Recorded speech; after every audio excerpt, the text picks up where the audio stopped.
Sa mga hindi pa nakakaalam, ito pala ang mga naging kasaysayan ni Sebastian Baste Duterte.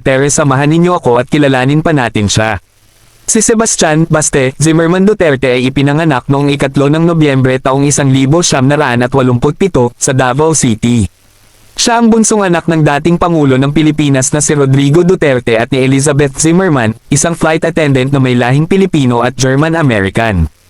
Ang kanyang mga kapatid ay sina Paulo Duterte, na kasalukuyang kinatawan ng unang distrito ng Davao City, at Sara Duterte, na kasalukuyang vice-presidente ng bansa. Nag-aaral si Baste sa San Beda College sa Maynila kung saan siya nakatapos ng kanyang high school diploma. Pagkatapos nito, kumuha siya ng kursong legal management sa parehong kolehiyo, ngunit nagdesisyon siyang bumalik sa Davao upang ipagpatuloy ang pag-aaral sa political science sa Ateneo de Davao University. Simula ng politikal na karera.